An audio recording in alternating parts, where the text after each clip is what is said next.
नमस्कार दोस्तों, आज मैं आपको एक ऐसी कहानी सुनाने जा रहा हूं जो आपके दिल की धड़कनें बढ़ा देगी और रातों की नींद उड़ा देगी। ये कहानी है राजस्थान के थार रेगिस्तान में स्थित एक प्राचीन हवेली की, जिसे लोग शापित हवेली कहते हैं।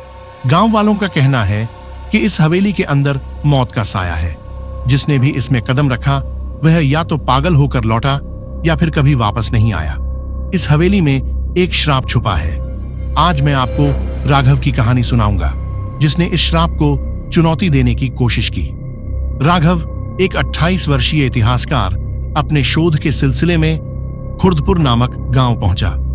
गांव पहुंचते ही उसने हवेली के बारे में लोगों से पूछताछ शुरू कर दी। बूढ़े रामलाल, जो गांव के सबसे बुजुर्ग व्यक्ति थे, ने गंभीर आवाज में कहा, "तू हवेली में मत जा बेटा, वहां सिर्फ मौत है।" राघव ने मुस्कुराते हुए जवाब दिया, "चाचा, मैं अंधविश्वास में विश्वास नहीं करता, मुझे सच जानना है।" रामलाल ने अपनी कंपाती आवाज में चेतावनी दी, "सच जानने का हक सबको नहीं होता। हवेली में जो दिखता है वह सच नहीं होता।" लेकिन राघव ने उनकी बातों को नजरअंदाज कर दिया। हवेली के पास पहुंचते ही राघव को महसूस हुआ कि माहौल अचानक बदल गया है। गर्म रेगिस्तान की तेज लू की जगह ठंडी हवाओं ने ले ली थी।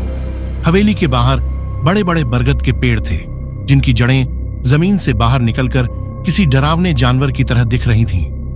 हवेली का मुख्य दरवाजा टूटा हुआ था, लेकिन उसके ऊपर एक अजीब सा चिन्ह बना हुआ था, जैसे किसी तांत्रिक अनुष्ठान का हिस्सा हो।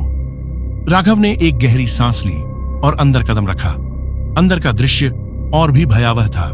दीवारों पर पुराने जमाने की चित्रकारी थी, जिनमें देवताओं और राक्षसों के युद्ध दिखाए गए थे। हर चित्र में एक औरत सफेद साड़ी में खड़ी थी, जिसकी लाल आंखें हर चित्र में राघव को घूर रही थीं। हवेली के एक कोने में एक लकड़ी की अलमारी थी। जब राघव ने उसे खोला तो उसमें एक पुरानी खून से सनी डायरी मिली। जैसे ही उसने डायरी को हाथ में लिया, उसे लगा कि उसके चारों तरफ कोई खड़ा है, लेकिन पीछे पलटने पर वहां कोई नहीं था। डायरी पढ़ते ही राघव को पता चला कि यह हवेली जमींदार देवेंद्र प्रताप सिंह की थी। उसने अपनी संपत्ति बचाने के लिए एक यक्षिणी को तांत्रिक अनुष्ठान के जरिए बुलाया था, लेकिन अनुष्ठान गलत हो गया और यक्षिणी ने उसे और उसके परिवार को श्राप दे दिया। डायरी की आखिरी लाइन पढ़कर राघव के रोंगटे खड़े हो गए। "जो भी इस हवेली में आएगा वह मेरी कैद का हिस्सा बन जाएगा।" राघव ने हवेली में रात बिताने का फैसला किया। उसने अपने कैमरे और टॉर्च को तैयार किया और अपने साथ लाए कुछ उपकरणों को व्यवस्थित किया। लेकिन जैसे ही सूरज डूबा, हवेली का असली रंग सामने आने लगा। अचानक हवेली के दरवाजे जोर से बंद हो गए। दीवारों से कानफोड़ू चीखें और हंसी गूंजने लगी।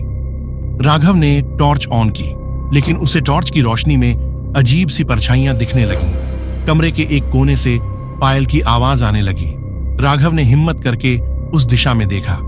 वहां एक पुराना दर्पण रखा था। दर्पण में उसने एक औरत को खड़े हुए देखा। वह सफेद साड़ी में थी, लेकिन उसके चेहरे पर डरावनी मुस्कान थी। राघव ने जैसे ही पलटकर देखा तो वहां कोई नहीं था, लेकिन दर्पण में वह औरत अब भी उसे घूर रही थी। राघव ने सोचा कि दर्पण के पास जाकर उसे देखे। जैसे ही वह दर्पण के करीब गया, दर्पण पर खून के छींटे पड़ने लगे। अचानक वह औरत दर्पण से बाहर निकल आई। उसकी आंखें जलती हुई लाल थीं। उसके लंबे बिखरे हुए बाल उसकी कमर तक पहुंचते थे। उसके चेहरे का आधा हिस्सा जला हुआ था और उसकी उंगलियां असामान्य रूप से लंबी और नुकीली थीं। औरत ने गहरी डरावनी आवाज में कहा, "तूने मुझे जगाया है, अब तू भी मेरी दुनिया का हिस्सा बनेगा।"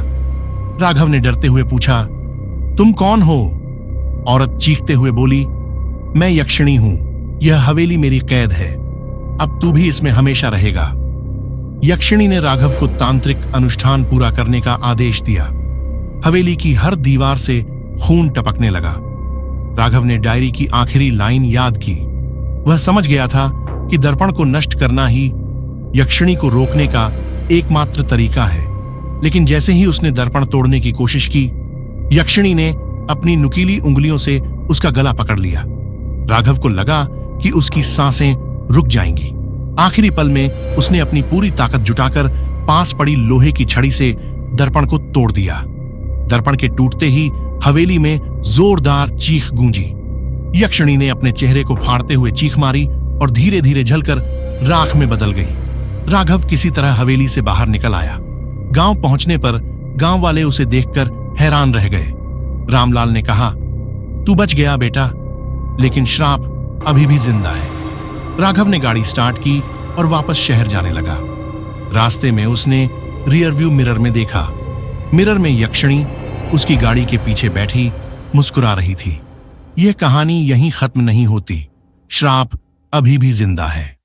दोस्तों, अगर यह कहानी आपके दिल को छू गई हो तो हमारे चैनल को लाइक, सब्सक्राइब और शेयर करना न भूलें। अगली कहानी में फिर मिलेंगे एक और डरावने रहस्य के साथ।